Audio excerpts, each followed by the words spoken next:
నాకు తెలిసి నాకు వచ్చి 85వ సంవత్సరం 83వ సంవత్సరం నుంచి నేను రాజకీయాల్లో ఉన్నా. 85వ సంవత్సరం నుంచి క్రియాశీలంగా సాంబశివరాజు గారితో అక్కడ స్థానిక ఎమ్మెల్యేగా ఉన్నప్పుడు ఆయనతో కలిసి ఉన్నా. 92 నుంచి నేను రాజకీయ పదవిలో ఉన్నాను. సెంట్రల్ బ్యాంక్ అధ్యక్షుడిగా, పార్లమెంట్ సభ్యుడిగా జాయిన్ చేశాను. ఎన్నో సంవత్సరాల్లో అధికారంలో ఉన్నాను. ప్రభుత్వం అధికారంలో నేను ఇప్పుడు కూడా ఉన్నాను. కానీ ఎప్పుడు కూడా ఇలాంటి సంఘటనలు నేను జిల్లాలో చూడలే. ఇటువంటి దౌర్జన్యమైన ఇది. దీనివల్ల ఏటి సాధిద్దామని దేశం కోసం పోరాడిన, రక్షణ కోసం ఒక ఎక్సర్వీస్ మెన్ తాలూకా ఆ ఇంటిని కూలిస్తే మీకు వచ్చిన లాభం ఏంటి? పోనీ అది ఒక్కటే ఏ విజయనగరం పట్టణం మధ్యలో ఉందో అదిగో ఆటంకం ఉంది, ఇది దౌర్జన్యం ఉందని చేస్తే వేరు. ఒక మారుమూల గ్రామం, ధనాన్పేట గ్రామం, అంతా కలిపితే ఒక 5 సెంట్లో 10 సెంట్లో 5 సెంట్లు ఉంటుంది. ఒక నిజంగా వాళ్ళు ప్రభుత్వ స్థలంలో ఉంటే, వాళ్ళు అర్హులైతే అంతేగాని వాళ్ళకి పొజిషన్ సర్టిఫికేట్ ఇచ్చి వాళ్ళకి తగలపరచని తప్పేముంది? వాళ్ళు అర్హుడు కాకపోతే నోటీస్ ఇచ్చి ఇది కాదురా బాబు అని అని చెప్పాలి. దేనికోసం ఇది? ఏం సాధిస్తామని మీరు రాజకీయాలు అంటే ఇలాంటివన్నీ కూడా జిల్లాలో కొత్త సంస్కృతిని తేవడానికి మరి ప్రయత్నం చేస్తున్నారా? ఆలోచించండి. నేను ఆ స్థానిక ఎమ్మెల్యేని కోరుతున్నాను, ఇది కరెక్ట్ కాదు. రాజకీయాల్లో కొత్త అవుతే కొత్త అవ్వచ్చు మీరు, కానీ ప్రజా జీవితంలో ఎప్పటి నుంచో వ్యవహార జ్ఞానం తెలిసిన వ్యక్తులు మీరు. ఇలాంటి ప్రోత్సహించడం మాత్రం కరెక్ట్ కాదు. మన మనశ్శాఖలు మనం ఆలోచన చేసుకోవాలి. జిల్లాలో ఉన్న రాజకీయ నాయకులు అందరూ కూడా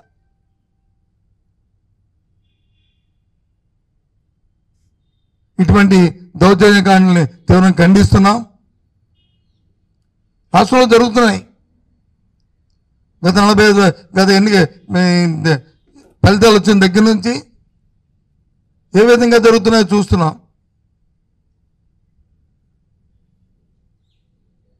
కానీ అలాంటి సాంప్రదాయాలు మన జిల్లాకు రాకూడదని ఎప్పటి నుంచో కోరుకుంటున్నాం.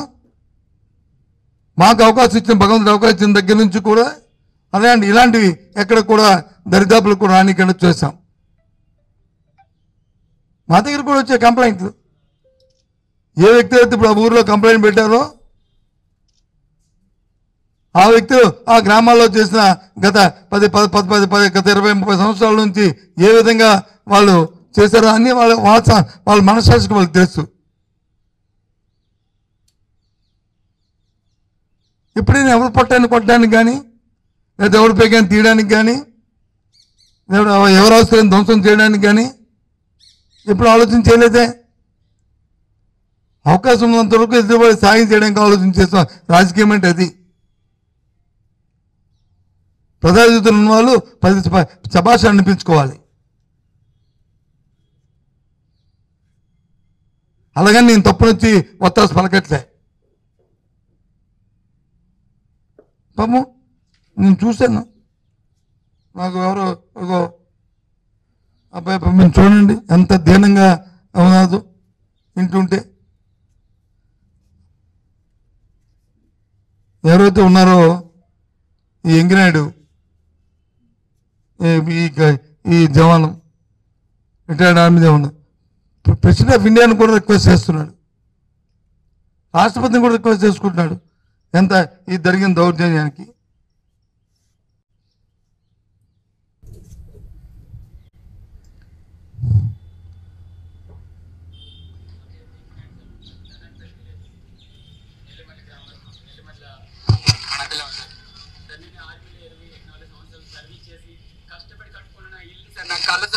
నా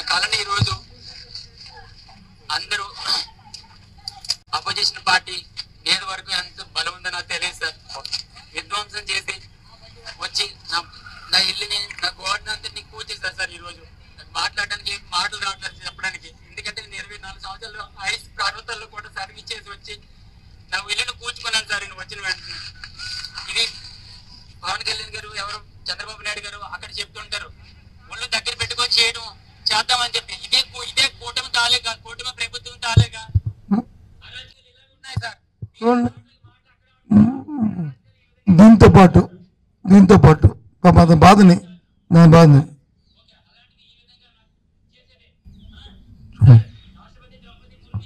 आपको भी नमस्कार। आप देखिए मुर्मू जी, आप देखिए राष्ट्रपति द्रौपदी मुर्मू जी, आप देखिए मैं फौज में सर्विस करके आए आंध्र प्रदेश में ऐसे युद्धम तो हो रहा, मेरे घर को पूरा निकाल दिया, घर दीवार गिरा दिया। ये ग्राम कंट है। अगर एनक्रोचमेंट होने से हो गया, एनक्रोचमेंट वाला बहुत लोग है मेरे गाँव में, उन लोग के लिए छोड़ दिया। उनको कम से कम 10-15 बंदे, लेकिन अभी पॉलिटिकल पावर है अभी, इसलिए अपना एगेनिस्ट चंद्र राजशेखर ఇది ఎంతవరకు సమంజసం చెప్పండి? ఒక రిటైర్డ్ అయిన ఆర్మీ జవాన్ వచ్చి 4 నెలలు వచ్చి ఇంటికి వచ్చి ఈ విధంగా క్షోభ, ఈ విధంగా ఇది పెట్టి ఈ విధంగా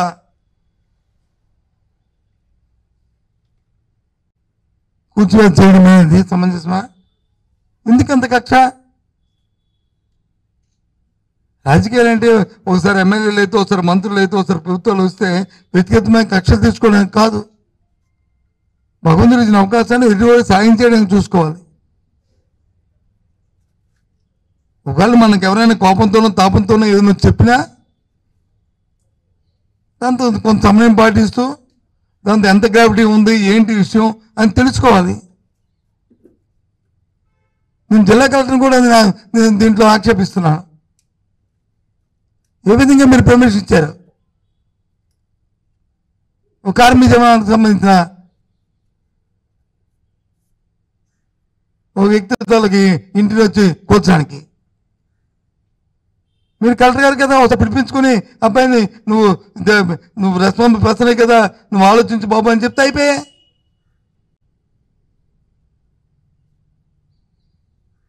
అది ఎక్స్ సర్వీస్ మ్యాన్ కదా. అందులో నాకు తెలియకూడుతున్నాను, ఎప్పుడైనా ఓ 30-50 మంది పోలీసులు వెళ్ళి ఇలాంటి సంఘటనలు ఎక్కడైనా జిల్లాలో జరిగా ఎందుకు వెళ్ళాలి అంతమంది? మన జిల్లాలో ఓ సబ్ ఇన్స్పెక్టర్ వచ్చి ఫోన్ చేసి వాళ్ళకి బాబు నువ్వు రా అంటే 5 నిమిషాల్లో వస్తాడు. అతను వచ్చి పోలీస్ స్టేషన్కి రిపోర్ట్ చేసి ఎందుకంటే నా బైండింగ్ ఉన్న వ్యక్తులు ఈ జిల్లాలో ఉన్నా అందరూ. ప్రతి సామాన్యుడి దగ్గర నుంచి నేనైతే నమ్ముతున్న వ్యక్తిని. అందరు రాజకీయ నాయకులు కూడా ఏ పార్టీ ఆ పార్టీ ఆ రకంగా చాలామంది చెప్తుంటాను నేను. కానీ ఇలాంటి సంప్రదాయాలు ఏంటిది కొత్తది తీసుకొస్తాను ఇలాంటివి?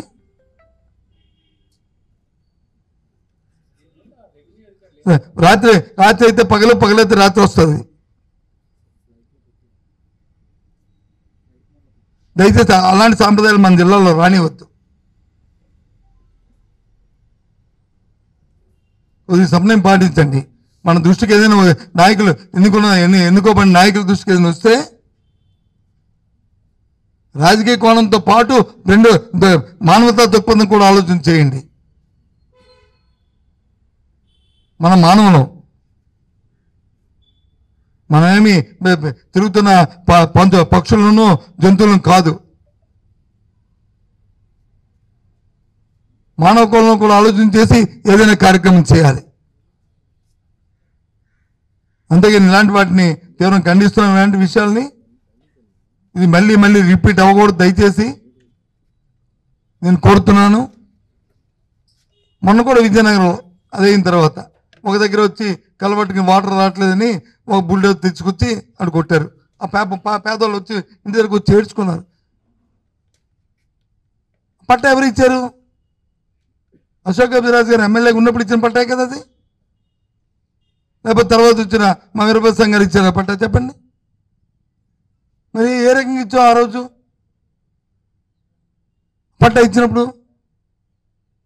మీకు తెలీదా? అప్పుడు అది కాలువ ఉందని తెలియదా మీకు? అంటే మీ పార్టీలో ఉంటే ఆ పార్టీలో ఉంటే ఆ పట్టాలు ఇచ్చి వాళ్ళు కట్టిస్తారు. పార్టీ మారిపోతే అది కొట్టించేస్తారా? ఇది ఎక్కడ సంస్కృతి ఇవి?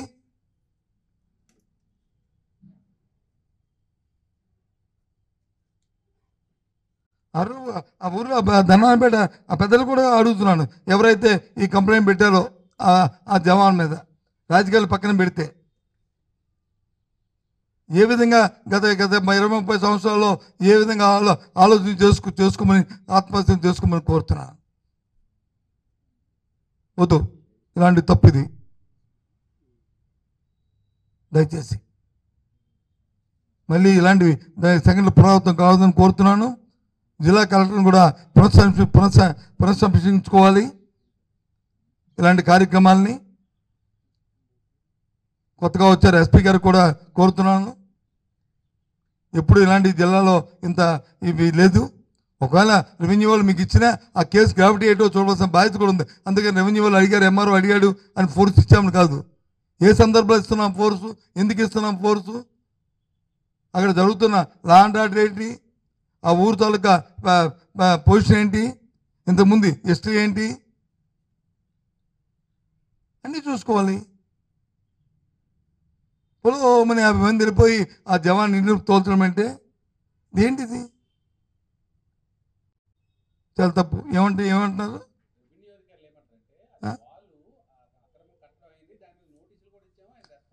నేను అంటూ తింటారా? నేను ఆ వాళ్ళని, అది ఒక గ్రామం, అది పట్టణం కాదు, అది ప్రభుత్వ స్థలం. నేనేం ప్రైవేట్ స్థలం అంటలేదు.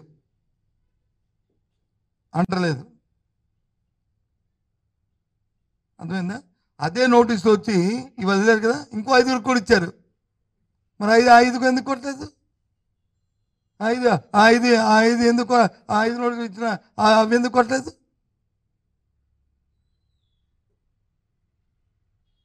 వారి మీద ఏమైనా వచ్చి పాపం ఎక్కడి నుంచో 20 సంవత్సరాలు ఉద్యోగం చేసుకొని దేశం కోసం కష్టపడి వచ్చాడు, అమ్మాయికి ఏం చెప్పిన చేస్తారా? నేను వాళ్ళు కూడా వీళ్ళు తీసేమని నా తాలూకు అభిప్రాయం కాదు. వీళ్ళు కానీ ఈ ఆర్మీ జవాన్ కానీ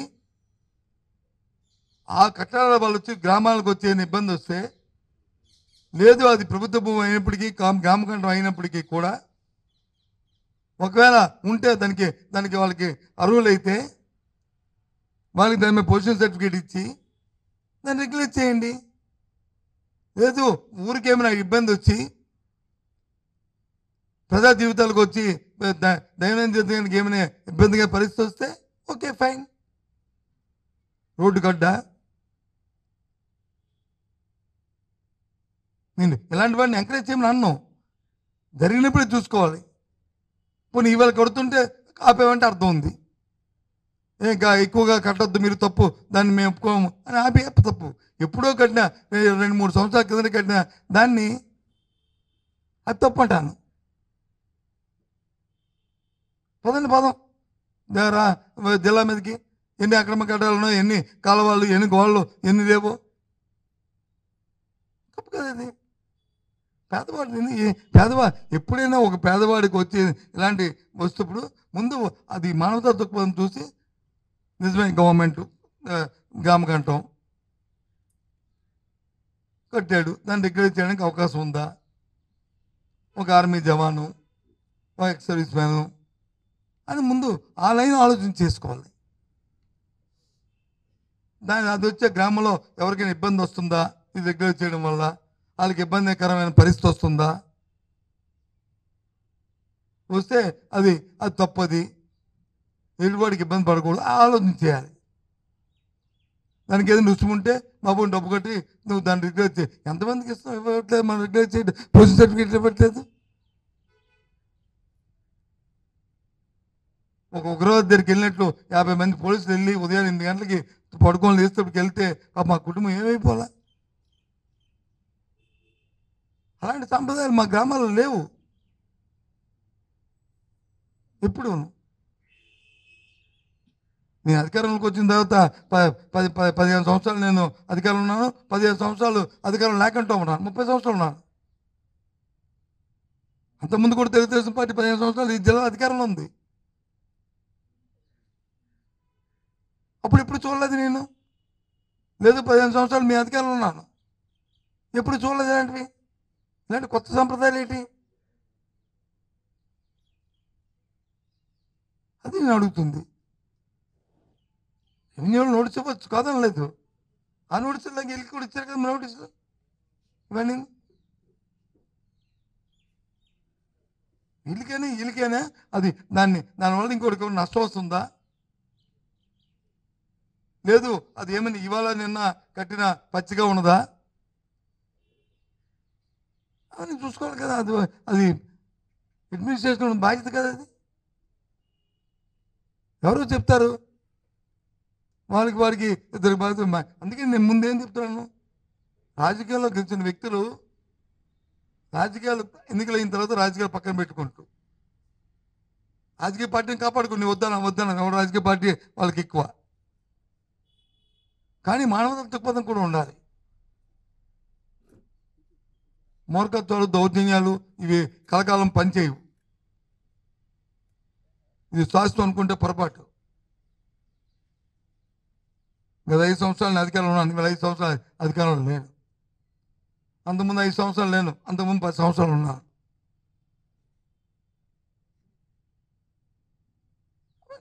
అప్పుడు రాత్రి పగలు వచ్చినట్టుగా వస్తుంటాయి. అందట్లో ఉన్నప్పుడు వచ్చి విర్రబీగిపోయి కళ్ళు వచ్చి నెత్తిమే పెట్టుకుని లేనప్పుడు వచ్చి కింద చూస్తానంటే ఏంటిది? ఎప్పుడైనా జరిగిందే విజయనగరంలో? మీరు చెప్పండి. మీ అందరూ విలేకరులు ఇక్కడ ఉన్నారు కదా విజయనగరంలో, మీరు ఎక్కడే కదా పుట్టిన చాలామంది ఇక్కడ ఉన్నారు కదా, బయట నుంచి అయితే ఇప్పుడే ఇలాంటి సంఘటన మనం ఇంతమంది పోలీసులతో ఎక్కడ ఇన్సిడెంట్ జరిగింది చెప్పండి. ఒప్పుకుంటాను సార్, మీరు ఉన్నప్పుడు అదే కదా దాన్ని చేయించారు కదా సార్ అని చెప్పండి.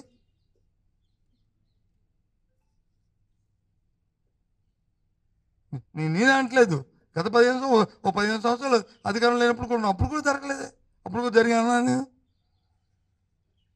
ఇలాంటి కొత్త ఎందుకు వస్తున్నాయి? అందుకు చెప్తున్నాను, రాజకీయ నాయకులు ఏ విధంగా ఏమేమి చెప్పొచ్చు, కానీ జిల్లాలో బాధ్యత వహిస్తున్న అధికారులు ఎవరైతే ఉన్నారో దయచేసి మీరు అప్రమత్తంగా ఉండాలి. కొత్త సంస్కృతి జిల్లాలో తాకండి.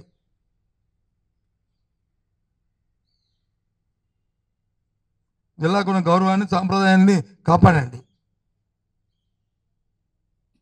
కలెక్టర్ గారు దీన్ని వెంటనే ఇంటర్వ్యూని అయ్యి ఎవరైతే ఆ జవాన్ ఉన్నాడో, ఎక్స్ సర్వీస్ ఉన్నాడో వాళ్ళకి న్యాయం చేయండి. ఏ విధంగా చేస్తారనేది మీరు ఆలోచన చేసుకుని మీ ప్రయోజనం ఏముందో ఆ ప్రయోజనం చూసుకొని చేయండి.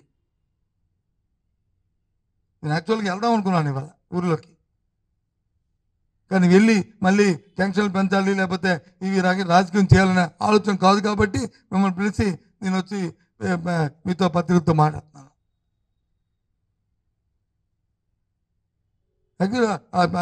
ఇది చూసిన తర్వాత నాకే బాధ అనిపించింది. ఇంకా ఈ తల్లిదండ్రుల యొక్క మాటలు జరిగిన సంఘటనలు చూసిన తర్వాత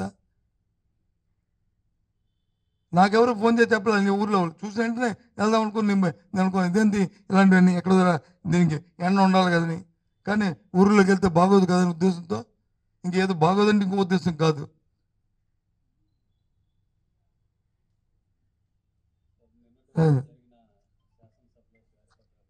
కాబట్టి అది రేపు ఉదయం వైజాగ్లో మళ్ళీ ప్రెస్ కాన్ఫరెన్స్ పెట్టాను 11 గంటలకి.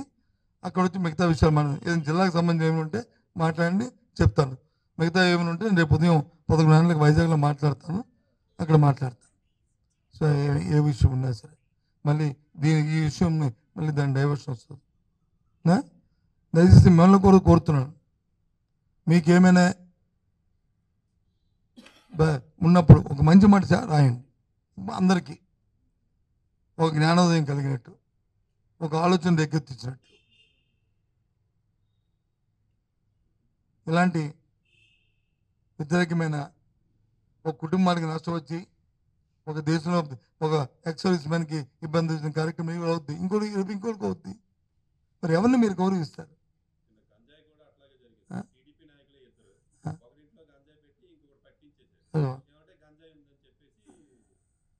తప్పు కదా అది. ఇంక ఉదయం పేపర్ కూడా చదివాను, మన అమృతసత్వ ఎక్కడ అంటారు కదా, అది తప్పు కదా. అది కొత్త అలవాట్లు ఇవి. ఒక ఇంట్లో గంజాయి పెట్టి ఇంకొక గంజాయిని వచ్చి పట్టుకొని మళ్ళీ పైపెచ్చు గంజాయిని వచ్చి ఇక వాళ్ళ మీద రాయిస్తానంటే అవుద్ది. ఆ? ఆ?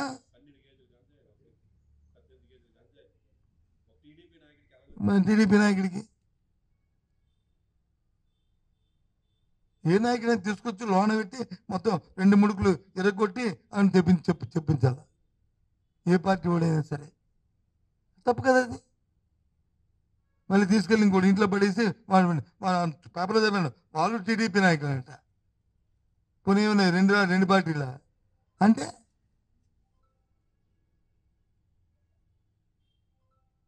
ఈ ఈ ఈ ట్రెడిషన్ మంచిది కాదు, ఈ సంస్కృతి మంచిది కాదు. పోలీస్ అంటే ఒక భయం ఉండాలి, ఒక భక్తి ఉండాలి. రెవెన్యూ అంటే ఒక గౌరవం ఉండాలి. ఎప్పుడైతే ఆ 2 గౌరవాలు పోతాయో అక్కడ అరాచకం వస్తుంది. వ్యవస్థ మీద గౌరవం ఉండాలి.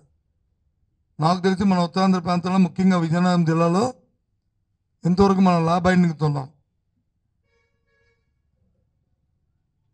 ఒక చిన్న కానిస్టేబుల్ కనిపించినా, చిన్న ఒక ఆర్ఐ కనిపించినా మనం ఎంతో గౌరవం ఇచ్చి వాళ్ళ మాటకి మనం లా బైండింగ్తో ఉన్న వ్యక్తులు ఈ జిల్లాలో.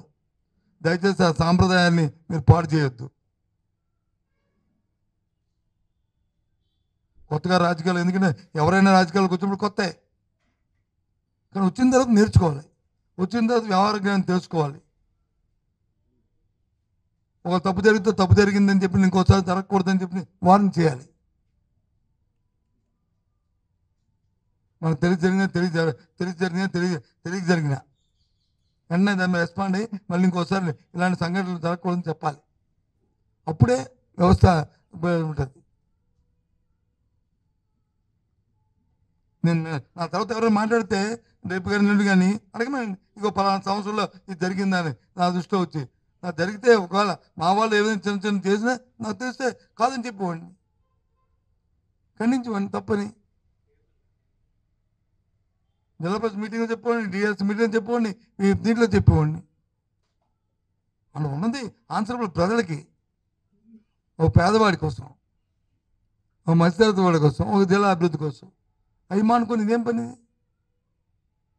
ఐఎమ్ సారీ, ఇలాంటి ప్రెస్ మీట్ పెట్టవలసిందని ఇప్పుడు అనుకోలేదు. నేను ఇలాంటి సంఘటనలు చూస్తానని ఇంకా జరగకూడదని కోరుకుంటున్నాను.